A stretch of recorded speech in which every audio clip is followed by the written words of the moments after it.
kegiatan refleksi. Adapun kegiatan refleksi ini berdasarkan observasi yang telah kita lakukan di kelas kita kemarin. Adapun refleksi itu yang pertama, apakah tantangan dan hambatan yang Anda hadapi dalam melaksanakan pembelajaran ini? Jadi mungkin di antara Bapak Ibu kemarin waktu mengadakan observasi di kelas ada tantangannya, kemudian apa hambatannya dalam melaksanakan pembelajaran di kelas kita masing-masing. Mungkin salah satunya bisa untuk memberikan tantangan yang apa yang di kelasnya, nanti yang lain bisa mengomentari atau memberi solusinya. Ayo kepada Ibu, siapa yang bisa? Ada di kelasnya kemarin? Ada tantangannya? Atau kemarin tidak ada tantangan waktu mengadakan observasi di kelasnya kemarin? Ada? Berarti kemarin lancar-lancar waktu observasi? Ada? Ya, Bu Aida Deni? Atau Ibu Nadia? Ibu ya, Ibu Sri Musliani.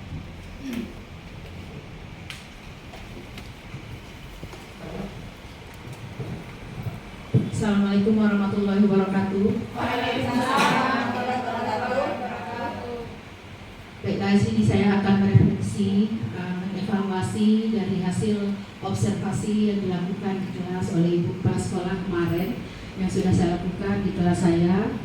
Yang mana di sini evaluasi yang telah dilakukan di sini, saya menemukan hambatan atau tantangan yang saya hadapi, yaitu di sini saya memberikan pembelajaran kepada anak-anak dengan membentuk kelompok sesuai dengan gaya belajar anak tersebut, karena kita di kurikulum Merdeka menggunakan pembelajaran yang berkelompok dengan menggunakan media pembelajaran yang berbeda-beda. Jadi sehingga di sini saya dalam memberikan media pembelajaran di sini yang berbeda-beda, disitulah kesulitan saya karena kelompok yang berbeda dengan media pembelajaran juga yang berbeda. Kemudian saya sulit sekali untuk membuat RPP yang di kurikulum Merdeka ini, karena kita difokuskan untuk RPP berdiferensiasi. Jadi di sini RPP yang digunakan itu harus dibuat setiap hari, sehingga waktu yang untuk pembuatan RPP ini sangat sedikit sekali karena membutuhkan waktu yang lama.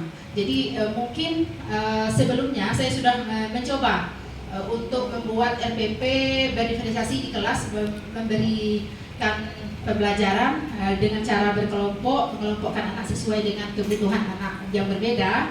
Jadi di sini saya tidak bisa untuk setiap hari melakukan membuat RPP tersebut. Saya coba sebulan itu ada 1 minggu itu mungkin 2 kali di pembelajaran bahasa Indonesia atau IPA.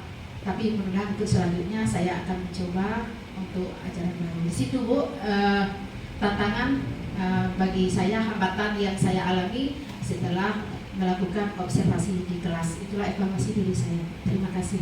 Assalamualaikum warahmatullahi wabarakatuh. Waalaikumsalam warahmatullahi wabarakatuh. Ya, terima kasih kepada Ibu Sri Musliani yang telah memberikan atau setelah dia mengadakan observasi dan dia telah mengevaluasi, itulah tantangan yang dihadapinya.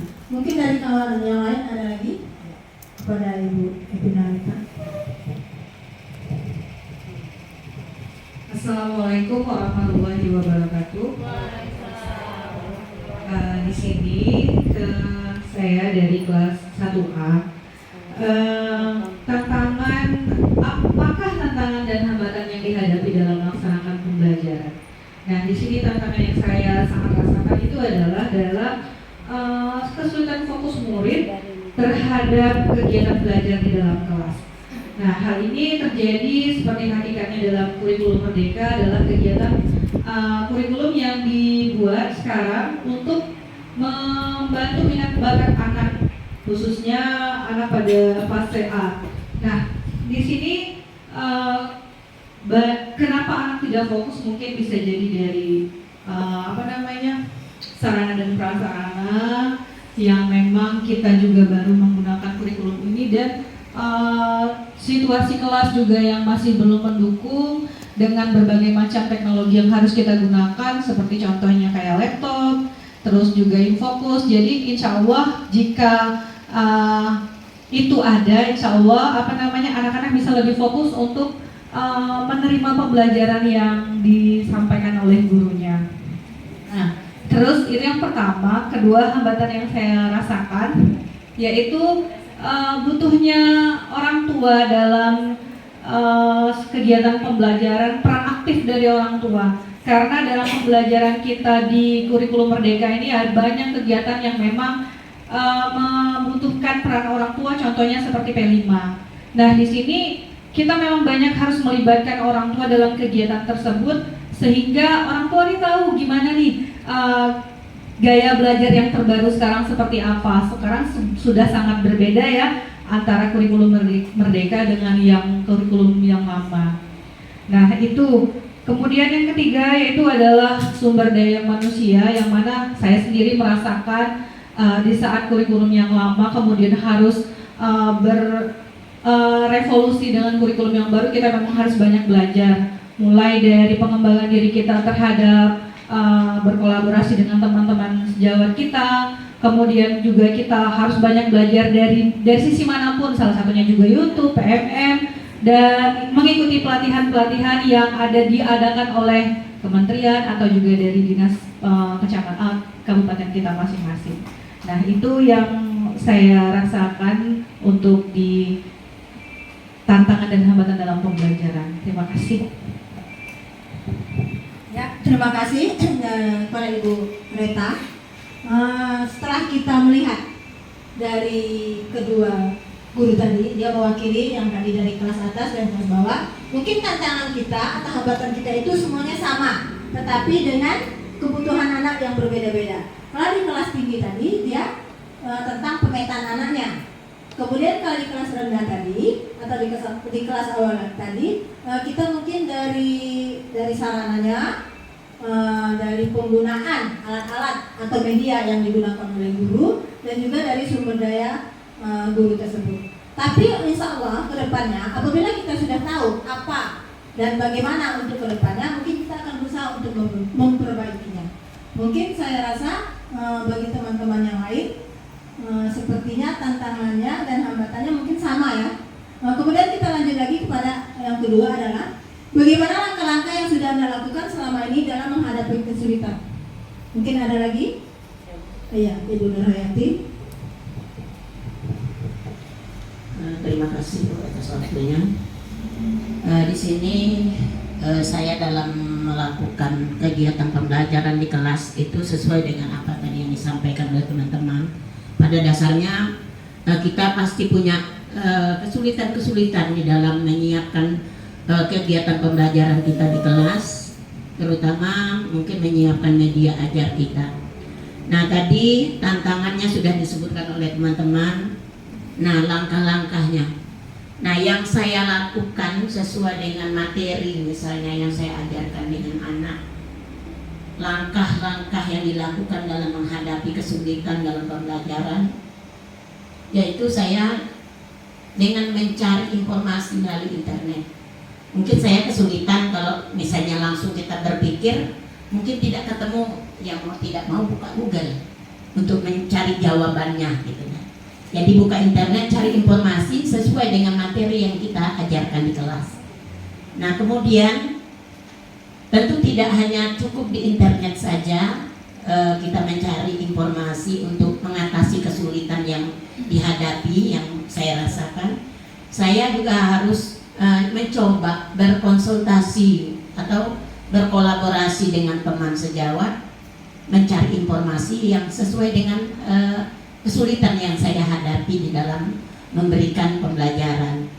Nah, kemudian tak luput juga di sini saya terpaksa juga harus bekerja sama dengan orang tua.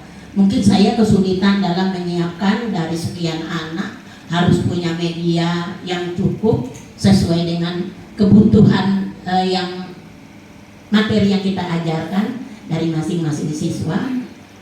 saya itu bekerja sama dengan orang tua. Nah, kira-kira yang tidak bisa saya siapkan, saya mohon kepada orang tua bisa menyiapkan juga sehingga bisa kerjasama, sehingga media yang mungkin tidak bisa kita buat, orang tua bisa menyiapkan. Nah, itu salah satu daripada langkah-langkah saya. Kemudian saya juga di samping melalui internet, melalui orang tua juga saya memanfaatkan media yang mungkin bisa dipakai yang ada di sekitar kita. Mungkin ada di dalam kelas itu sendiri yang bisa dimanfaatkan sesuai dengan materi yang kita sampaikan, atau di media-media ajar yang ada di sekitar di sekolah kita ini yang bisa kita manfaatkan, itu kita manfaatkan. Itulah yang saya lakukan di dalam menghadapi kesulitan atau langkah-langkah untuk memecahkan permasalahan yang saya hadapi. Mungkin hanya itu, Bu, yang bisa saya lakukan. Terima kasih. Ya, terima kasih Pak Ibu Nurhayati. Ada lagi? Ada lagi solusi dari yang lain? Bagaimana caranya kita menghadapi atau adakah langkah-langkah yang lain setelah kita melakukan pembelajaran selama ini? Ada lagi yang lain? Sepertinya sama ya. Ya. Jadi dalam menghadapi langkah-langkah yang sudah Anda lakukan selama ini dalam menghadapi kesulitan tersebut, betul yang dikatakan Ibu Nurhayati tadi. Jadi kita tidak hanya terpaku dengan buku paket. Kita bisa bekerja sama dengan orang tua. Itulah adanya paguyuban di kelas kita masing-masing. Ya, Ibu Elia mau menambahkan? Boleh.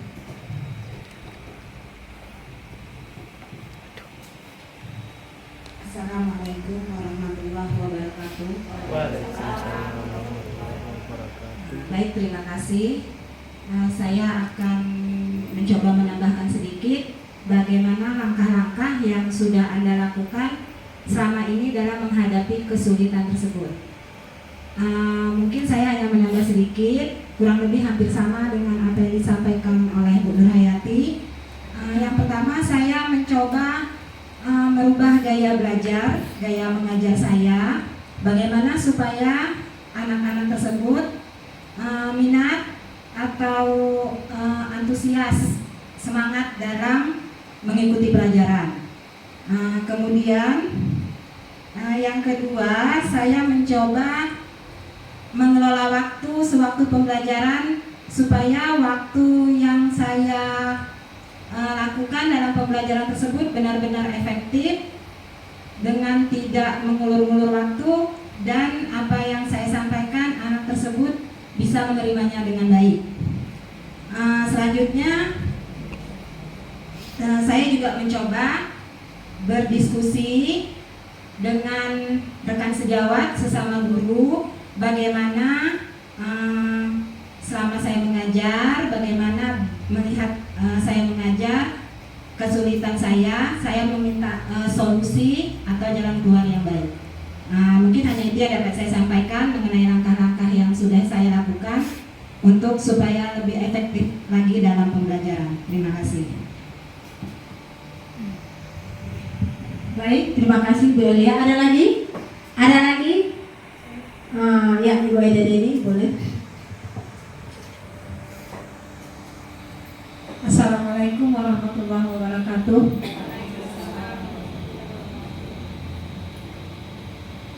Saya akan menambahkan yang poin kedua, bagaimana langkah-langkah yang sudah Anda lakukan selama ini dalam menghadapi kesulitan tersebut. Tantangan, hambatan tadi sudah disebutkan dan langkah-langkah. Kalau dengan diri saya, langkah-langkah yang sudah saya lakukan, pertama, kita sudah berbagi di dalam kelompok belajar sesama kita di sini. Kemudian kita bisa berkolaborasi dengan grup KKG. Kita bisa berbagi praktek baik sesama kita, terutama misalnya guru kelas 1 sama-sama guru kelas 1. Sebelum kita melakukan pembelajaran, kita berdiskusi dulu, kita hari ini kita akan masuk materi ini, apa yang harus kita lakukan, apa yang harus kita persiapkan, itu sudah itu juga merupakan langkah yang baik kita lakukan untuk mengatasi hambatan dan tantangan yang kita hadapi dalam pembelajaran. Kemudian lagi kita diri saya sendiri, saya mencoba untuk lebih meningkatkan kompetensi diri saya, terutama itu IT, ya, karena kurikulum sekarang itu sangat menuntut itu. Saya berusaha, saya berbagi dengan kita semua, dengan teman sejawat, apa yang saya tidak tahu, apa yang saya belum bisa mengerjakannya, saya bertanya, saya belajar dengan rekan-rekan semua.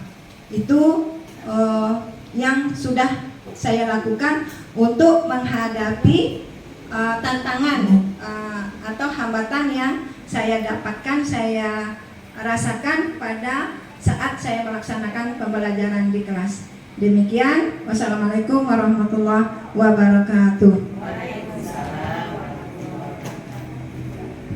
Terima kasih pada Ibu Aida Deni. Nah, itulah jadi kesimpulannya, bagaimana langkah-langkah yang sudah kita lakukan selama ini dalam menghadapi kesulitan tersebut. Yang pertama, memang betul kata Ibu Aida Deni tadi, tidak jauh dari berbagi praktek baik. Jadi kalau kita punya ilmu sedikit, ibarat kata itu sekarang tuh bahasa kerennya itu berbagi praktek baik. Nah, kita sama-sama belajar. Mungkin dulu kita bingung apa yang dibilang orang berbagi praktek baik itu, yaitu dapat ilmu sedikit, bagilah dengan kawan. Itu namanya berbagi praktek baik. Kemudian kita juga komunitas belajar juga sudah kita lakukan selama ini. Jadi kita di sinilah wadahnya, wadah kita belajar bersama, wadah kita bertanya dari yang tidak tahu menjadi tahu. Jangan malu. Maksud saya, biasakan kita saling bekerja sama. Jangan dapat ilmu kita simpan sendiri. Jadi semuanya itu nanti akan menjadi amal ibadah kita semuanya. Masih ada lagi? Ada lagi langkah-langkahnya? Sudah semua, sudah tergabung dalam itu semua. Kemudian yang terakhir, kita lakukan selama ini untuk meningkatkan kompetensi. Ada? Siapa yang bisa? Ibu Aida lagi? Iya. Nanti yang lain boleh menambahkan ya. Kemudian tindak lanjut apa yang akan Anda lakukan untuk meningkatkan kompetensi tersebut? Seperti tadi ya, tadi kita harus berinovasi sesuai dengan tuntutan kurikulum, karena kurikulum kita berubah. Saya tadi tantangan saya itu untuk IT misalnya. Saya sudah belajar dari kawan-kawan. Tindak lanjut apa yang saya lakukan? Saya akan apa yang saya dari, saya kerjakan sendiri. Saya kerjakan sendiri. Kenapa? Untuk meningkatkan kompetensi kita. Kalau kita tidak mau melakukannya, ya sebatas itu. Jadi prinsip saya, biarlah kita merayap, tapi kita berusaha untuk lebih baik. Ya, biar kita merayap, yang penting kita sampai ke tujuan. Apa yang kita dapat, kita pelajari. Apa yang sudah saya pelajari, seperti sekarang ini kita mau buat rapor. Tidak semua kita, kalau kita diri kita sudah, saya kan tidak bisa IT ya, ya sudahlah. Jangan sampai di situ. Ayo, kita belajar, kita sama-sama belajar. Saya belajar, Anda mengajar saya. Apa yang saya dapat, saya terapkan. Apa nanti kurangnya, ya kita bertanya lagi. Kemudian lagi, kita di dalam forum kita ini, kita sesama guru ini, sebaiknya ayo saling saling bekerja sama, saling mendukung. Jangan terbatas, jangan kita saya kalau sebatas ini tahunya saya, ya sebatas ini sajalah. Ayo sama-sama kita gali. Seperti tadi, ya, rapor P5. Ya sama-sama. ini mana yang dicetak, apanya. Nah, sama-sama ayo dengan kebersamaan kita itu kita akhirnya tahu. Gitu. Jadi belajar dari Kombel, apa yang kita dapat kita terapkan, kita menerapkan, mudah-mudahan itu adalah nilai lebih dari yang kita tidak tahu. Seperti saya IT tadi, dari saya tidak bisa menjadi agak bisa, kan nambah tuh kompetensinya. Apalagi saya terapkan, saya coba sendiri. Jadi akan nambah kompetensi kita. Bertambahnya kompetensi kita sebagai guru, insya Allah meningkatlah hasil pembelajaran yang akan kita laksanakan di kelas. Di kelas kita berhasil, sekolah kita juga pembelajarannya akan berhasil. Dengan berhasilnya sekolah, nilai dan sekolah kita akan menjadi lebih baik. Demikian, wassalamualaikum warahmatullahi wabarakatuh. Ada lagi? Iya. Pak Ari, boleh? Terima kasih atas waktunya. Di sini tentang tindak lanjut apa yang Anda lakukan untuk meningkatkan kompetensi. Di sini yang pertama yaitu dari poin yang nomor 2 tadi, yaitu menghadapi kesulitan. Yang jelas kita kesulitan dalam menghadapi mengajar dalam kelas maupun seperti saya di lapangan. Kalau tindak lanjut yang saya ingin lakukan itu, ya sebaiknya kita semua yaitu mendalami karakteristik siswa tersebut, Bu. Terkadang kita terlalu banyak siswa, kita tidak memahami karakteristik siswa tersebut. Sebagian besar kita memahami, tapi sebagian kecilnya lagi kita tidak memahami karakter dari anak tersebut. Nah, terus agar tindak lanjut yang itu kita dapat untuk kita tingkatkan, ya itu tadi kalau saya yang jelas kita belajar dari webinar, seminar, pelatihan, dari kombel-kombel yang kita lakukan di sekolah ini. Kalau saya sendiri yang jelas itu alangkah baiknya dan bagusnya kita saling umpan balik dari rekan sejawat. Misalnya ada kesulitan apa, kita saling mengkomunikasikan apa yang kesulitannya, jadi kita saling berkolaborasi. Mungkin hanya itu saja yang dapat saya sampaikan. Lebih dan kurang saya mohon maaf. Saya kira assalamualaikum warahmatullahi wabarakatuh. Ya, terima kasih Pak Ari. Masih ada lagi yang belakang? Ya, Ibu Fitri boleh. Ya, lanjut.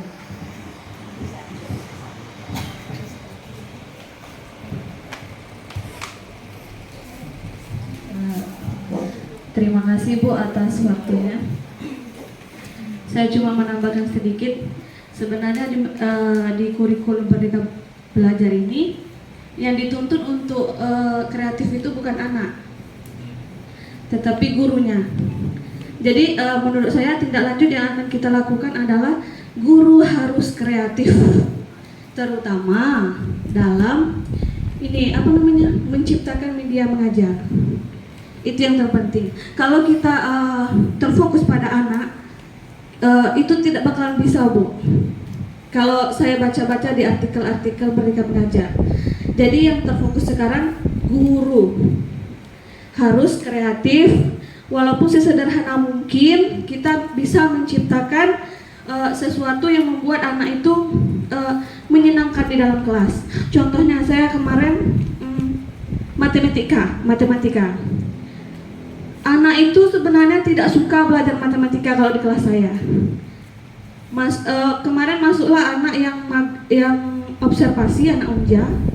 Jadi dia cuma membawa pipet. Jadi pipet itu disusun rapi-rapi sama mahasiswa Unja, tapi anak yang pendiam bisa berbunyi, gitu. Jadi kalau menurut saya kita yang seharusnya kreatif. Terima kasih.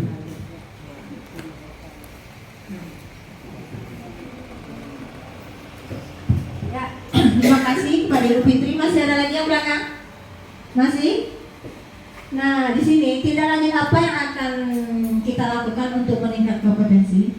Semuanya tadi benar, semuanya tadi sudah kita lakukan dalam keseharian kita, baik itu dari gurunya, baik itu dari anaknya. Memang semuanya bermuara dari guru, memang semuanya bermuara dari yang di atas. Kalau kita gurunya, ibarat katanya itu melempam, ya anaknya juga melempam. Jadi memang semuanya di atas, tapi kita, kreativitas kita itu juga didukung oleh kreativitas anak. Kalau anaknya tidak juga kreatif, kita saja yang berkoak-koak di depan, tapi anaknya yang kreatif dan jalan juga. Jadi semuanya itu harus ada timbal balik, ada umpan baliknya. Jadi di sinilah wadah kita di komunitas belajar inilah kita saling mengevaluasi bagaimana bagusnya kita di kelas kita, supaya pembelajaran yang kita berikan itu bisa menarik, bisa menjadi antusias anak untuk belajar, dan bisa menjadi anak itu, kata saya kemarin, menjadi merindukan kita setiap hari. Jadi tidak dikatakan kemarin bahwa kita juga kalau kita menggunakan media tidak hanya kita membutuhkan biaya yang besar dari kreativitas guru tadilah, dari kita tadi yang pandai berinovasi dan kita pandai untuk melakukan yang hal-hal baru, dan anak pun tidak bosan. Mungkin ada lagi dari refleksi ini ada yang ingin menambahkan? Sudah semua. Jadi kesimpulannya dari hasil refleksi kita setelah kita melakukan observasi kemarin, inilah. Jadi kita bisa melihat apa tantangannya dan kita bisa melihat apa hambatannya, dan kita juga sudah dapat bagaimana langkah-langkah yang harus kita lakukan untuk kedepannya, dan kita juga sudah tahu apa tindak lanjut apa yang akan kita lakukan untuk kedepannya, supaya pembelajaran yang akan kita laksanakan untuk kedepannya bisa menjadi lebih baik lagi, dan anak didik kita bisa menjadi lebih pintar lagi dari yang sekarang. Mungkin hanya ini dari hasil observasi kita di semester ini. Mudah-mudahan nanti kita di observasi semester kedepannya kita sudah tahu refleksinya, jadi kita sudah memahami, oh seperti inilah kemarin refleksinya apa hasilnya seperti ini. Mudah-mudahan ke depan nanti refleksinya makin lebih baik lagi. Hanya ini, dan saya mengucapkan terima kasih. Lebih dan kurangnya saya mohon maaf. Wassalamualaikum warahmatullahi wabarakatuh. Waalaikumsalam.